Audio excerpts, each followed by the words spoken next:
Hi, my name is Lauren from Noodle Cat Games, and we are going to talk about our Noodle Jam. It is a 1-week period where we let the team put anything they wanted into the game as long as they could wrap it up in a week, and some crazy stuff happened. We got a new sky shader, a flaming basketball ability, someone built an entire island, and we accidentally made a roguelike mode. So let's dive into all of the things that we did in 1 week. So what is Noodle Jam? So we had the Haven update, Nashorpalooza, and the Equinox update back to back to back, which was a lot for our team. And we're a team of 22 people. It's not a huge team. And so we were pumping out all this content, fixing all of these bugs, doing all of these updates back to back to back. And we wanted to give the team like a week to do whatever they wanted to get them like re-excited about the game. Not they weren't already, but to give them like total creative freedom. So the rules were you had 1 week, you could build anything that you wanted as long as it didn't break the game, and it needed to be finished by the end of the week. So our goal was just like let people follow their curiosity, let them do what they want. And what was really interesting that we did not expect is that everyone started working on the same thing, which was roguelike mode. Well, not everyone, but a lot of people did. And we're going to talk about it at the very end, but let's dive in and talk about all of the cool things that we've put into the game in the last week. So kicking off with talking about visuals and environments. So Sven, our VFX artist, he built this new sky dome shader. So he's always wanted to redo the clouds and the sky. And so he spent some time doing that. And he made this really awesome shader that we can use on the sky that's also a lot more performant, which is really great. And then Adam, our art director, spent a lot of time implementing it. So you will see it all over the world. You'll also see this sky shader used on like distant islands. So you'll be able to look out. To do that, it actually rotates. And so Adam drew a lot of inspiration from how Columbia Pictures does their intro.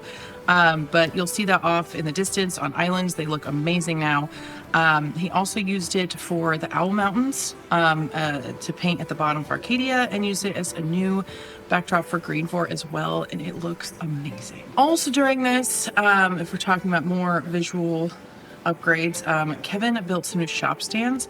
Kevin is one of our designers. There is a weapon rack, a potion stand, and then like another selling stand. They will hold more items. You can sell things for more gold than you normally would be able to. We don't have art for this yet, so I can't show them off because it's just designer art, aka it's a box. But it'll be really awesome to have in your base. And then David, our CEO and lead designer, also added 2 base statues that are going to kind of like rework the way that harvesting and gold and stardust works. We will get more into that next week, but it was a really cool upgrade. So next, we're going to talk about the audio jam. So AJ, our very large team member of 1 on the audio team, did a lot of improvements. I'm going to read them because I don't quite understand all of what he did, but I want to make sure that I get it right. So he improved the way that like sound system routing works. So he corrected the way that we route the LFE subwoofer handling. So we only rumble the sub when we want to, not just like having it done automatically. He also redid the combat sounds so that like the player and the combat audio is more centralized in the mix, so it sounds a lot better. And then he also took some time to do more music variations to the roguelite runs. So he took a lot of the stems from our existing audio tracks and remixed them so that we have a lot new audio to use for our roguelite, which is really awesome. Okay, Cloudheim Expeditions. This is very cool, and hopefully it'll be in the game soon. So John, one of our engineers, really noticed that like a lot of Cloudheim play sessions are very unpredictable. You might play for 15 minutes, you might play for 3 hours. There's not really a great pacing structure in our game currently, and so he built the expedition system.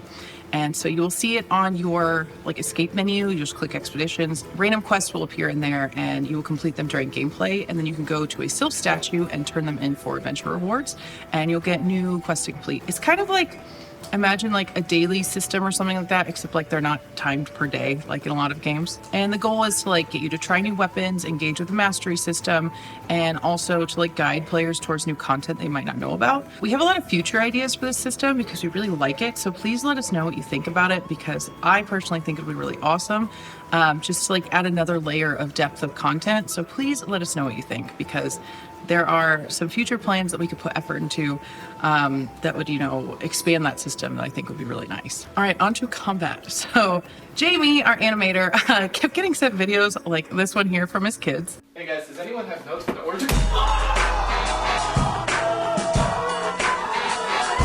And his original idea was like an emote where you would dunk and then celebrate, and instead he made an entire flaming basketball attack. So now we have soccer, basketball, and baseball in the game, and so we'll see which sport comes next, but I think his skill is hilarious. David also added some new abilities. Flaming Pile Driver and Healing Thunder Spear are two of the examples. There's a bunch of little things like that he added. And Sarah built a ton of weapons. You may have actually seen some of them in game already, but she's been hard at work on weapons.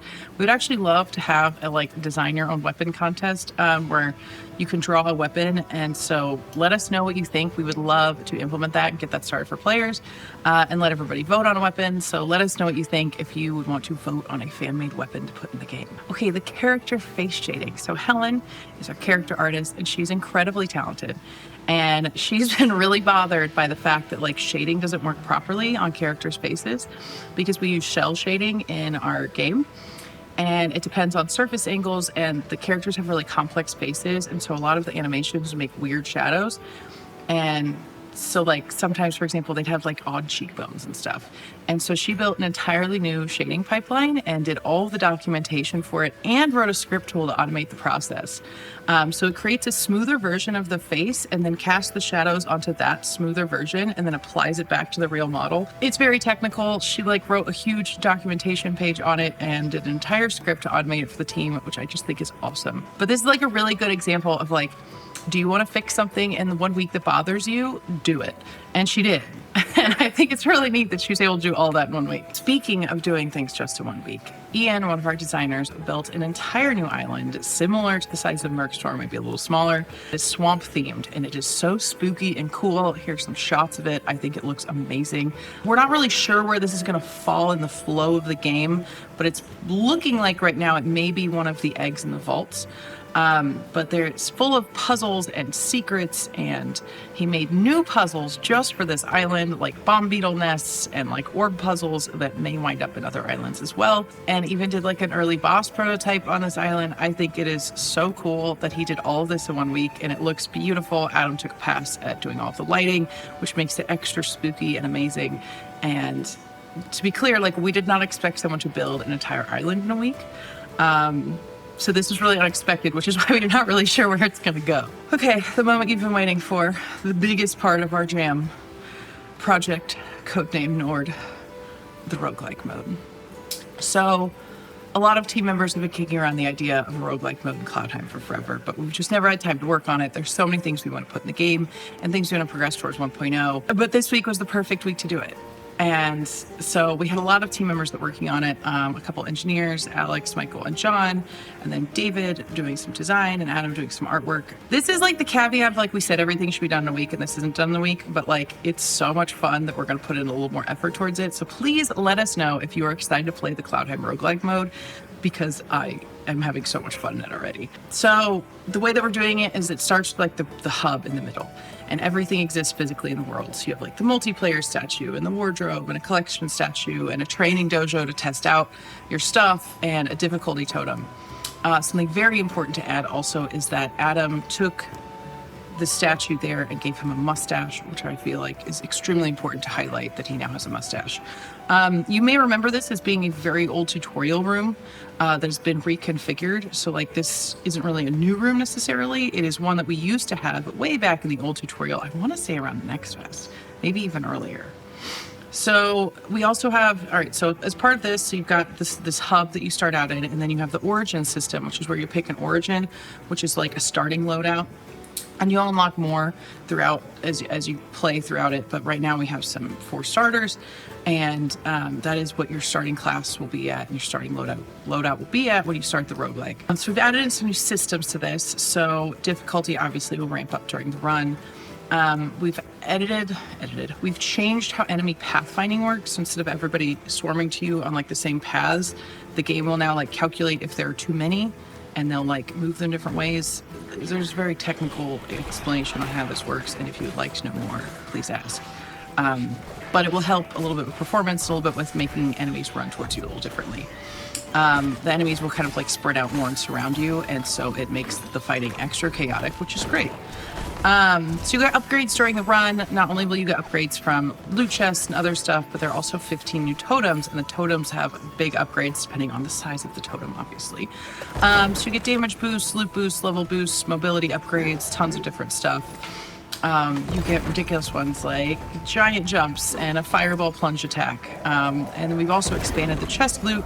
So now you'll be able to, right now there's like the presents from Frostball, if you recognize those. I don't know if that's the final art, but that's how you'll claim stuff out of the chest. We've also added in a monster box chest, which I really hope will not be overused in the game, but probably will. So know that that is something that is coming as well. You will also see at the run end your screen of like everything that you did, much like a typical roguelike, and then you can jump back in for another run. So let us know if you would like to play the Cloudheim roguelike. I'm having so much fun in it already, and it's not even done. You know, I know we said that we wanted things to be done, but at the end of that week, but this felt really worth it to put in some more effort onto it because it is just that much fun. The other thing that we cannot decide is what to call it. So right now it's codename Nord. We don't think that's going to be the final name. So if you have an idea for the name for the Cloudheim roguelike mode, please let us know because we cannot decide on a name internally. So please drop your suggestions in the comments and vote the ones that you like because we cannot decide. Also coming next week, we will have an update next week as well. It will not be the roguelike mode, I'm sorry. But there should be some of the content from the Noodle Jam, which will be really awesome. So we are going to do a dev stream next Tuesday at 4 p.m. Eastern, same time. And we will talk about some of what's to come. We will also be updating the roadmap with some new content that we have incoming as well. So be sure to keep your eyes peeled next week and join us at our dev stream because they are so much fun and chaotic. And we answer like every question you could possibly have. So they're really nice to come to if you like our game. I think that's everything. Well, that is it for this update. Thank you so much for your support. Again, we are a small team and so everything matters. So if you haven't already, tell your friends, like this video, and let us know what we should name our new roguelike mode. Until next time, my name's Lauren, and thank you very much. Bye-bye.